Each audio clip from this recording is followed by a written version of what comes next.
nari mwitinda ngirinda nini cyane igera mu mezi arindwi abantu barambiwe Liliana n'ubu nturabyara. Hanyuma uwo munsi uyu mukobwa mubona yarabyinnye mu nkagira ngo aranca mu kanwa kazajya mbwira se ndavuga ariko se byagenze gute. Imana ishimwe. Amen. Isaha yo kuryama igeze twarasenze tujya mu cyumba turaryama. Sorry niwe wabanje kuryama sinzi utwo nasigayemo abagore murabizi. Ntindamo gakeya muri salo noneho mu mwanya nanjye ndagenda njya mu cyumba kuryama. Noneho ngeze mu cyumba sinzi ukuntu nirebye nsanga inda rekada yaguye ku mugongo.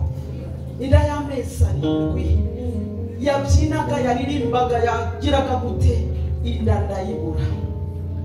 Mbwira umutware wanjye n'isheri wanjye inda yabuze kubera ko n'umuntu ukunda kuderanja rimwe na rimwe n'umuntu ukunda gutuza ariko iyo nashatse kuderanja ndaderanja. Imana ishimwe ndamubwira n'inda yabuze yumva ko wenda nabuze ibitotsi nshaka ko wenda dukomeza kuganira. Harambwira ati ariko niba udashaka kuryama waretse nkisinzirira. Ndamubwira nti nyamara sheri wanjye inda yabuze. Komeje kwa sister yarabyutse ati yampaye inka data ntiyampaye inka nyine inda yabuze. Se byageze gute ndibaza buri gisubizo aribaza aburi gisubizo natize. Ndabyibuka nasubiye muri salo ndagenda ndapfukama hagati y'intebe zibiri mbwira Imana ntimana yaremye ijuru n'isi ni wowe ujya umenya ibyihishe tutabonesha amaso yacu. Ibingibi bibaye ni wowe ubizi ni wowe ubireba njyewe ntabwo nzi. Ni ngawe Mana sigara urwana urugamba njye ndagenda isinzirira. Haleluya. Ndangije ndahaguruka maze guhaguruka njya mu cyumba ndaryama. Naricuraga nkumva iwacu Mana nanjye Mana yaraye yimyoza kugeza mu gitondo natinze. Imana ibahugisha. Mu magambo make bwarakeye n'ubundi buca yanda ntayo. Twari duturanye na mama wa Israeli Mbonye yari inshuti yanjye cyane nkora mutima twaganira gutunga twose. Ngenda ngiye kumubwira ibyambayeho ndamubura sanga sinza aho yari yagiye ngaruka mu rugo. Maze kugaruka mu rugo umutima uranyanga mbese ubuza amahoro. Ndavuga nti reka njye ku mudokiteri wanjye wamurikiranaga arebe nawe wabwira ibyabaye. Ndagenda akinkubita amaso. Hari abantu batuye Kimisagara muzi umudokiteri witwa Pefania ukima makini. Imana ibahugisha. Ndagenda niwe wari uherutse kunkingira urukingo rwa kabiri ngira ngo cyangwa rwa gatatu sinibuka. Akinkubita amaso ati riri byagenze biti ndayavuye abondirekada uri kuva se rekada uri kuribwa se rekada byageze nti nanjye ntabyo nzi. Yafashe igipimo wapima ashiraho yumviriza ashiraho yumviriza rekada ashiraho wari wagiye wari kugishira. Haleluya. Nuhura n'ikigeragezo uzitonde witonde ugira amagambo make usenga Imana ubundi Imana yonyine izagira gutiza gusubiza. Kandi burya nta kigeragezo kitagira impamvu. Muzi icyo Satani yarwanyaga ikiri muri we icyo mugiye kumva mu mwanya. Haleluya. Hanyuma amaze guheba naratasha subira iwanjye ubwo nabaga nifubitse igitambaro mvuga neza nimpura n'abantu bakambaza nida yagiye ntabyari ndavuga iki. Nuko ku munsi ugira kane uko yana yagiye ntabyumva uko yagiye ntabibona niko yagarutse. Ameza cyane cyane umwana wanjye w'umukobwa nagise niyo nkuru. Imana niyo nkuru. Umwana wanjye nabyaye neza abandi nivantuza abandi n'ibyuma abandi Imana ihabwa icyubahiro. Rero umunsi umwe ndamureba byamwe muri beso ndibuka ndavuga nisema ese wa munsi byari byagenze gute kano kanyoni kanjye byagenze gute. Shima Imana. Haleluya. Ndashima Imana yarinze uyu mwana mu nda kugeza uyu munsi mpamagaye kubikora. Amen.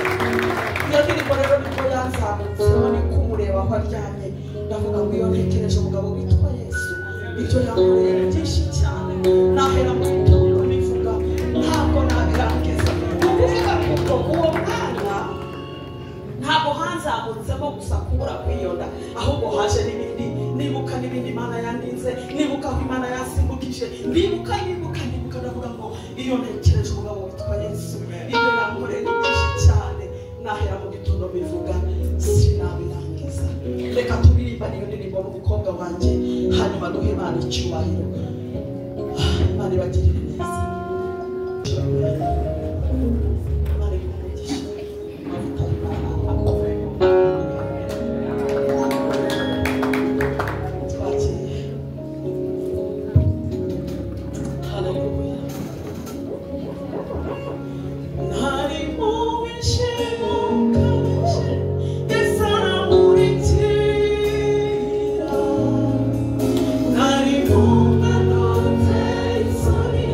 Yes,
ijuru